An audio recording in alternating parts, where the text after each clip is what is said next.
Hello students, welcome to the chemistry with Sandeep. आज 12th class electrochemistry के 5th lecture में हमारा फर्स्ट टॉपिक है variation of conductance, equivalent conductance, specific conductance and molar conductance with dilution. ये dilution के साथ इन चारों पे क्या इफेक्ट पड़ेगा, ये इंक्रीज होंगे या डिक्रीज होंगे। देखिए, पहली बात तो डाइल्यूशन का मतलब क्या होता है। डाइल्यूशन का मतलब होता है एडिशन ऑफ वाटर। डाइल्यूशन और कंसंट्रेशन एक दूसरे के रेसिप्रोकल या कह लो इनवर्सली प्रोपोर्शनल है। कि अगर डाइल्यूशन बढ़ रहा है तो कंसंट्रेशन कम होती जा रही है। वैसे भी कंसंट्रेशन का मतलब क्या होता है कि सॉल्यूशन हमारा कितना गाढ़ा है, और अगर डाइल्यूशन करते जा रहे हैं, वाटर ऐड करते जा रहे हैं तो सॉल्यूशन पतला होगा, गाढ़ापन उसका कम होगा। तो कंसंट्रेशन और डाइल्यूशन एक दूसरे के इनवर्सली होते हैं। डाइल्यूशन का मतलब एडिशन ऑफ वाटर। अब देखते हैं सबसे पहले कि कंडक्टेंस में क्या फर्क पड़ता है। फर्स्ट हम देखते हैं इसमें कंडक्टेंस के लिए। तो देखिए, डाइल्यूशन से क्या हो रहा है। डाइल्यूशन से दो चीजें होंगी। एक तो इलेक्ट्रोलाइट जो होगा हमारा वो ज्यादा से ज्यादा टूटेगा। क्या होगा?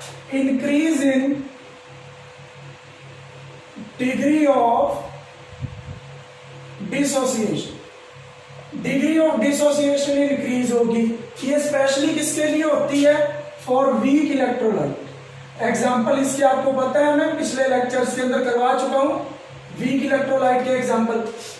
और अगर हम बात करें सेकंड, जो इससे होता है डाइल्यूशन से, सेकंड फैक्टर क्या है? Increase in speed of ions. Ions की स्पीड सॉल्यूशन के अंदर इंक्रीज हो जाती है। ये स्पेशली किसके लिए होता है? होता दोनों के लिए ही है। ये मतलब स्पीड जो आयन की इंक्रीज होती है वीक के लिए भी और स्ट्रॉन्ग के लिए भी। लेकिन लिखते हैं हम या बात करते हैं कि स्ट्रॉन्ग इलेक्ट्रोलाइट की अगर कंडक्टेंस इंक्रीज हो रही है तो उसका मेन रीजन ये है। वीक इलेक्ट्रोलाइट की कंडक्टेंस इंक्रीज हो रही है तो उसका मेन रीजन ये है। हाँ जी।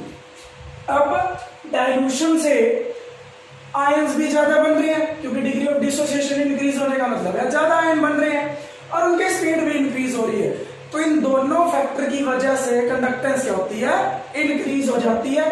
तो डाइल्यूशन से हम क्या लिखेंगे? Conductance increases. रीजन अलग अलग है। पूछा जाए वीक इलेक्ट्रोलाइट की कंडक्टेंस क्यों बढ़ रही है तो कह देना कि वीक इलेक्ट्रोलाइट का डिग्री ऑफ डिसोसिएशन बढ़ गया, वो ज्यादा टूटना शुरू हो गया। स्ट्रॉन्ग इलेक्ट्रोलाइट के लिए बोले तो कह देना क्योंकि स्ट्रॉन्ग इलेक्ट्रोलाइट देखो होता क्या है, जिसका अल्फा 1 होता है जो ऑलरेडी 100% टूटा हुआ है, जैसे NaCl है, वो तो कंप्लीटली टूटा हुआ है ना। इनमें तो डाइल्यूशन का बेनिफिट ये है कि पॉजिटिव आयन नेगेटिव आयन से दूर हो जाएगा। अब अगर जितने ये दूर हो रहे हैं उतना ही फ्रीली ये क्या कर सकते हैं? मूव कर सकते हैं। जितना इजीली मूव करेंगे उतनी ही ज्यादा क्या होती है? कंडक्टेंस होती है। तो डाइल्यूशन के साथ कंडक्टेंस इंक्रीज करती है। ये उसके 2 रीजन है। सेकेंड हम बात करते हैं स्पेसिफिक कंडक्टेंस की, कि डाइल्यूशन के साथ इस पे क्या इम्पैक्ट पड़ता है। तो सबसे पहले आपको इसकी डेफिनेशन पता होनी चाहिए। है क्या ये? It is a conductance of ions present in 1 centimetre cube और 1 मिलीलीटर ऑफ सॉल्यूशन। ये चीज बहुत इंपॉर्टेंट है कि 1 सेंटीमीटर क्यूब के अंदर जितने आयन है उनकी वजह से जो कंडक्टेंस है उसको हम क्या देते हैं? Specific conductance. स्पेसिफिक वर्ड लग रहा है मतलब एक फिक्स वॉल्यूम के लिए। तो देखिए, एक बीकर हम कंसीडर करते हैं जिसके अंदर एक सॉल्यूशन है, और हम बात कर लेते हैं सिर्फ इतने इतने सॉल्यूशन की, सिर्फ इतने इतने पार्ट की। मैं इसको कह देता हूं कि ये 1 सेंटीमीटर क्यूब है या 1 मिलीलीटर है। इसके अंदर जो आयंस है, जैसे ही हम क्या करेंगे, इसको डाइल्यूशन कर देंगे, जैसे ही हम क्या करते हैं, डाइल्यूशन कर, देखो डाइल्यूशन से फाइनल वॉल्यूम तो बढ़ेगा क्योंकि वाटर ऐड हो रहा है। तो इसके जो नंबर ऑफ आयंस थे डाइल्यूशन होने से वो फैल गए पूरे सॉल्यूशन के अंदर। इस पोर्शन में नंबर ऑफ आयंस क्या हो गए, कम हुए हैं। Number of ions present in 1 centimetre cube क्या होता है, डाइल्यूशन की वजह से डिक्रीज हुआ है, जिस वजह से स्पेसिफिक कंडक्टेंस डाइल्यूशन के साथ क्या होती है, डिक्रीज हो जाती है। तो बहुत इंपॉर्टेंट है कि स्पेसिफिक कंडक्टेंस क्या करती है, डाइल्यूशन से डिक्रीज करती है। इसमें क्या होगा, with dilution number of ions per centimetre cube of solution decreases, वो डिक्रीज हो जाते हैं। So kappa decreases with dilution, dilution के साथ डिक्रीज होता है। ये बहुत इंपॉर्टेंट पॉइंट है कि स्पेसिफिक कंडक्टेंस इंक्रीज होता है या डिक्रीज होता है। रीजन क्या है, number of ions per centimetre cube decrease होती है। अब थर्ड हम बात करते हैं इक्विवेलेंट कंडक्टेंस की या इक्विवेलेंट कंडक्टिविटी की, जिसको हम डिनोट करते हैं लैम्डा EQ से। देखिए लैम्डा EQ होता क्या है, आपको जब मैंने डेफिनेशन इसकी करवाई थी, multiplication of kappa into V। 1 centimetre cube की conductance kappa, V centimetre cube की कंडक्टेंस है लैम्डा इक्विवेलेंट। तो देखिए डाइल्यूशन से, विद डाइल्यूशन कापा क्या होता है, डिक्रीज, विद डाइल्यूशन V क्या होता है, इंक्रीज। देखिए वॉल्यूम तो इंक्रीज हो रहा है ना, सॉल्यूशन का वॉल्यूम तो इंक्रीज होगा और कापा डिक्रीज हो रहा है। अब इन दोनों की मल्टीप्लीकेशन क्या होगी, एक वैल्यू डिक्रीज कर दी है, एक वैल्यू इंक्रीज कर दी, ओवरऑल मल्टीप्लाई क्या होगी, ये इंक्रीज करेगी। क्यों, क्योंकि the increment in volume is greater than decrease in kappa। इसमें जो इंक्रीमेंट होना है वो ज्यादा है, इसमें जो डिक्रीज होना है वो, क्योंकि ये डायरेक्ट इफेक्ट है। देखिए डाइल्यूशन से मतलब वाटर ऐड करने से वॉल्यूम डायरेक्ट आपको दिखेगा बढ़ता हुआ, और ये डायरेक्ट इफेक्ट नहीं है डाइल्यूशन से। इसमें हमें फिर क्या देखना है, पहले number of ions per centimetre cube देखने हैं। ये तो डाइल्यूशन से डायरेक्ट इंक्रीज होगा, ये डायरेक्ट डिक्रीज नहीं होता, इसमें पहले नंबर ऑफ आयंस काउंट करने पड़ते हैं। तो इसीलिए इसका इंक्रीमेंट ज्यादा है, इसका डिक्रीज कम है, तो ओवरऑल जो मल्टीप्लिकेशन है वो हम इंक्रीज ही मानेंगे। तो डाइल्यूशन के साथ ओवरऑल अगर हम देखें, ओवरऑल क्या होता है, lambda equivalent increases with dilution, ये इंक्रीज करता है डाइल्यूशन के साथ। सेम केस किसके साथ है, लैम्डा M के साथ। फोर्थ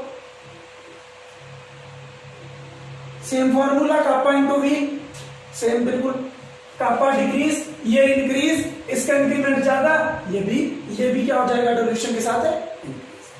तो अगर मैं ओवरऑल बात करूं, 4 हमने यहां पे पॉइंट पढ़े हैं, conductance, specific conductance, equivalent conductance और मोलर कंडक्टेंस। तो डाइल्यूशन के साथ सिर्फ और सिर्फ क्या है, ये डिक्रीज कर रहा है। क्या रीजन है, क्योंकि number of ions per centimetre cube decrease कर रहे हैं।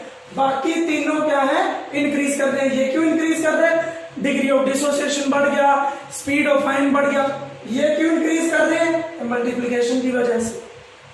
हमारा नेक्स्ट टॉपिक है variation of molar conductance with concentration. बहुत इंपॉर्टेंट टॉपिक है, स्ट्रॉन्ग इलेक्ट्रोलाइट के लिए और वीक इलेक्ट्रोलाइट के लिए, दोनों के लिए हमें पढ़ना है। सबसे पहले हम बात कर लेते हैं for strong electrolyte. Strong electrolyte का एग्जांपल ले लेते हैं कोई, मान लो KCl मैंने एग्जांपल ले रखा है। इसके लिए देखते हैं कि lambda M molar conductivity concentration के साथ कैसे चेंज होगी, इंक्रीज होती है या डिक्रीज होती है। देखिए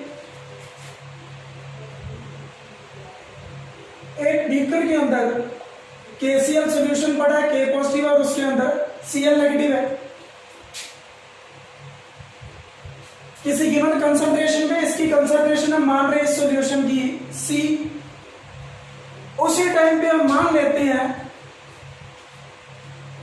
2 बीकर और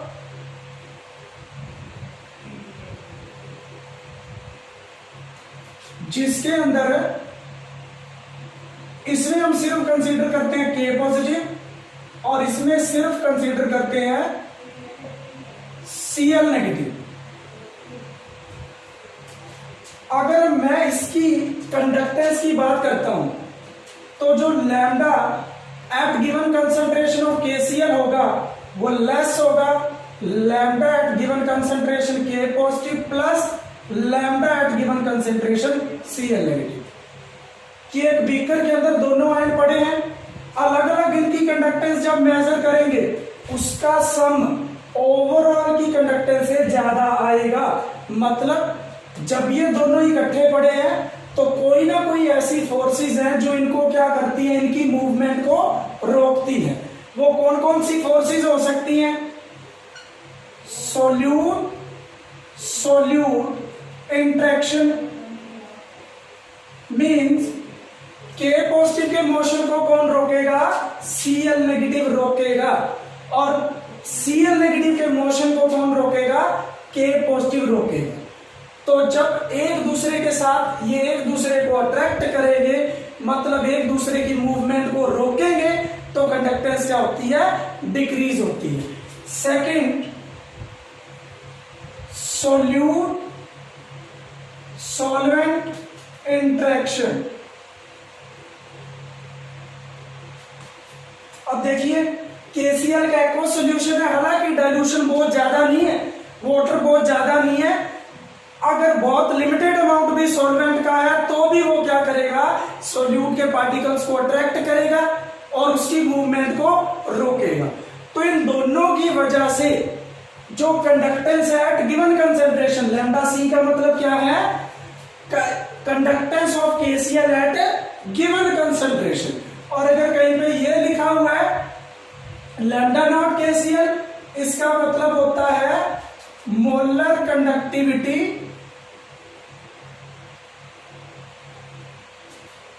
एट इनफाइनाइट डाइल्यूशन। अब इनफाइनाइट डाइल्यूशन लिख लो या जीरो कंसंट्रेशन लिख लो, एक ही बात है। अगर डाइल्यूशन इनफाइनाइट है तो कंसंट्रेशन जीरो होगी। ये बहुत ही ज्यादा होती है क्योंकि हमने पढ़ा डाइल्यूशन के साथ लैम्डा इंक्रीज होते हैं, इनफाइनाइट डाइल्यूशन पे जाके तो ये बहुत ही ज्यादा होगी। तो यही तो हमें पढ़ना है ना कि गिवन कंसंट्रेशन पे कंडक्टेंस क्यों कम है, ये 2 फैक्टर है। लेकिन जैसे ही हम डाइल्यूशन इंक्रीज कर देते हैं, ये दोनों फैक्टर देखिए, solute K positive Cl negative एक दूसरे से बहुत ज्यादा दूर हो जाएंगे, ये फैक्टर कैंसिल हो जाएगा इनफाइनाइट डाइल्यूशन पे। सोल्यूट सॉल्वेंट इंट्रैक्शन, जब डाइल्यूशन बहुत ज्यादा है तो ये फैक्टर भी क्या होता है? बहुत कम रह पाता है। क्यों? क्योंकि सोल्यूट और सॉल्वेंट की इंट्रैक्शन तभी ज्यादा होती है अगर वो सॉल्यूशन कंसंट्रेटेड ज्यादा है, गाढ़ा ज्यादा है, जिसके अंदर number of K positive ion ज्यादा है, number of Cl negative ion ज्यादा। लेकिन जब वो फैल जाएंगे दूर दूर तो ये फैक्टर भी डिक्रीज हो जाएगा। तो इनफाइनाइट डाइल्यूशन मतलब इसने तो ज्यादा होना है, ये कम क्यों है? ये रीजन है। तो मैथमेटिकली इसको कैसे लिखा जाता है? वो था Debye Huckel Onsager equation.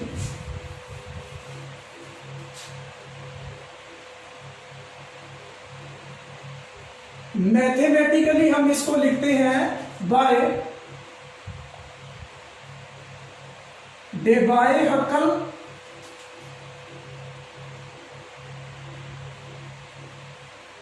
On Sagar equation के थ्रू। उसके अकॉर्डिंग क्या होता है? Molar conductance at given concentration is equal to molar conductance at infinite dilution minus A under root C। यहां पे ये क्या है? Molar conductance of an electrolyte at given concentration, molar conductance of an electrolyte at infinite dilution. इसका एक और नाम है लिमिटिंग आयनिक कंडक्टेंस। लिमिटिंग का मतलब क्या है? फाइनल है, लिमिट है, इनफाइनाइट डाइल्यूशन, जिससे ज्यादा नहीं हो सकती। ए क्या है? यहां पे कांस्टेंट, जिस इसकी जो वैल्यू है, बहुत इंपॉर्टेंट पॉइंट है, डिपेंड किस पे करती है, depends on nature of electrolyte, दूसरा सॉल्वेंट, और थर्ड है टेम्परेचर। इन तीनों पे डिपेंड करती है एक ही वैल्यू। अगर इलेक्ट्रोलाइट एक ही टाइप के हैं, जैसे NaCl, KCl, मतलब ये +1 -1 +1 -1 इन सभी के लिए जो एक ही वैल्यू है वो सेम रहने वाली है।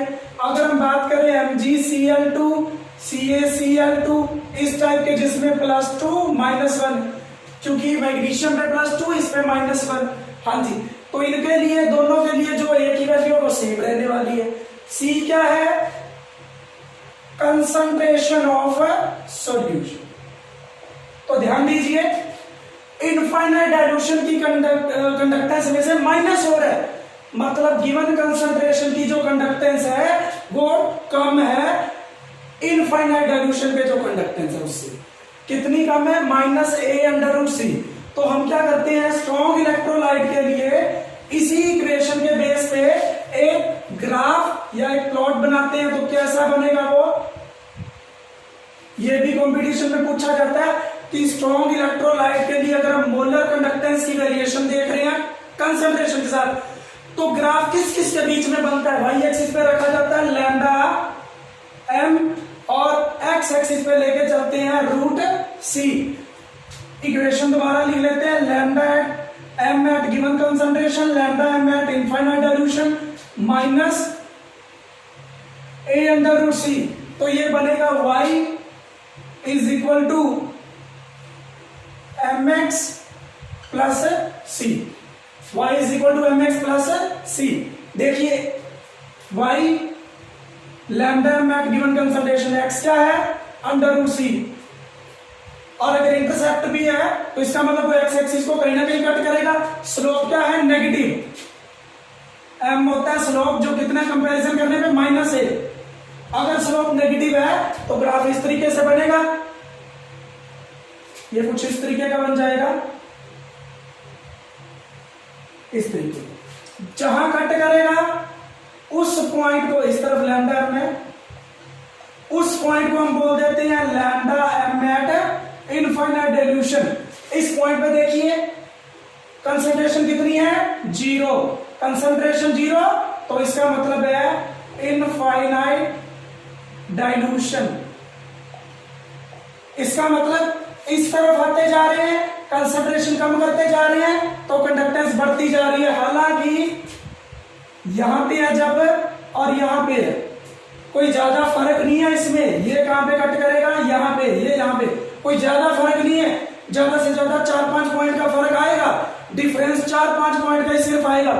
और तो और अगर हम KCl की बात करते हैं तो जैसे जैसे कंसंट्रेशन बढ़ाते जाते हैं ये ग्राफ ऐसा नहीं आएगा, ये डेविएट करना शुरू कर देता है। मतलब होना ये चाहिए, लेकिन यहां तक आके वो क्या करेगा, डेविएशन शो कर देता है।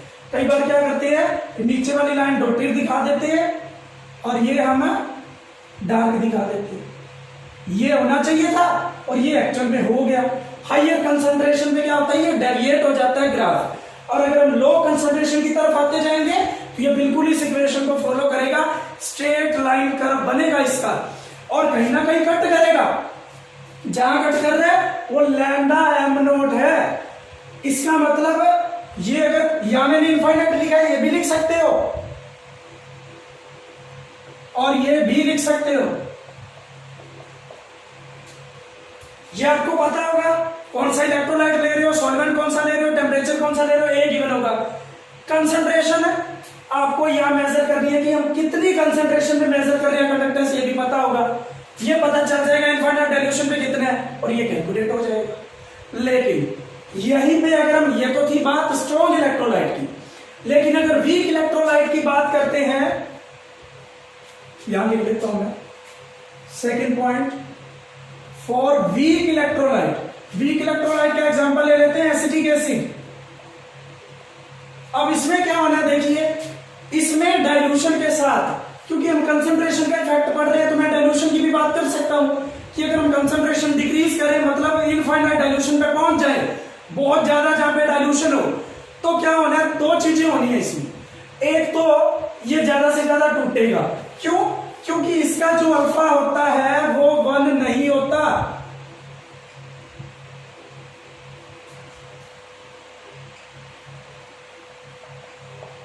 ये इसका अल्फा ऑलवेज क्या होता है, लेस देन है। तो डाइल्यूशन से क्या होना है, विद डाइल्यूशन, फर्स्ट पॉइंट,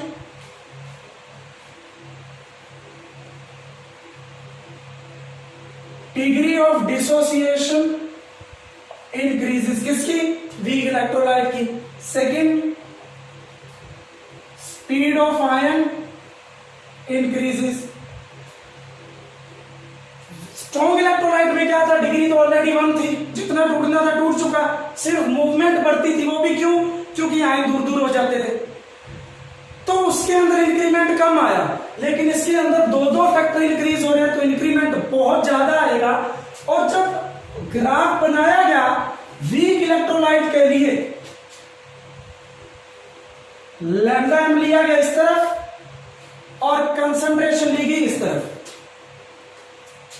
तो हाइयर कंसंट्रेशन पे ये कर्व ऐसे आ रहा था।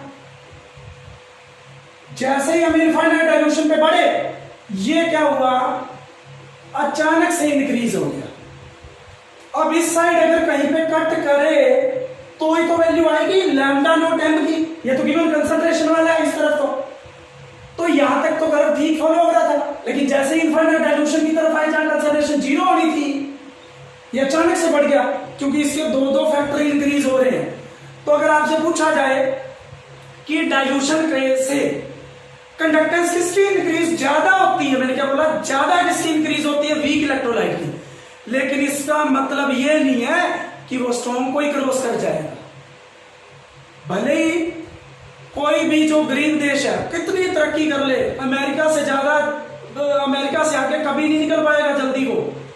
तो वही बात है कि वीक इलेक्ट्रोलाइट क्या है, इसकी ग्रोथ करने की, इसकी कंडक्टेंस इंक्रीज होने की रेट बहुत ज्यादा है।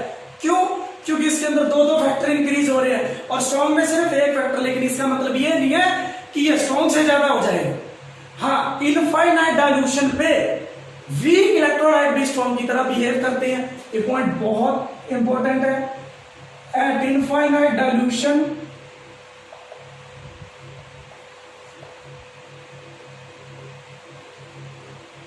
weak electrolytes may behave like strong electrolyte। तो जो मैंने इक्वेशन लिखी थी ये डेबाय हक्कर-ओहमसागर इक्वेशन, क्या इसके लिए फॉलो होगी? बिल्कुल नहीं, क्योंकि इसमें ये हम कैलकुलेट ही नहीं कर सकते, वो कट ही नहीं कर रहा है कहीं पे। इनफाइनाइट डाइल्यूशन पे आते ही लगातार इंक्रीज ही होती जा रही है, कभी कांस्टेंट आ ही नहीं रही है एक जगह पे। तो फिर वीक इलेक्ट्रोलाइट की प्रॉब्लम किसने सॉल्व करी थी? कोलार्श ने। कोलार्श लॉ जो होते हैं वो है वीक इलेक्ट्रोलाइट की limiting ionic conductivity, that is molar और equivalent conductivity at infinite dilution को मेजर करने के लिए। तो स्टूडेंट्स, आज आप ये 2 टॉपिक अच्छे से पढ़ना। कल हम डिस्कस करेंगे कोलार्श लॉ। कोलार्श लॉ के अंदर उसकी 4 या 5 एप्लीकेशंस भी हैं, कल के लेक्चर में हम वो डिस्कस करेंगे। धन्यवाद।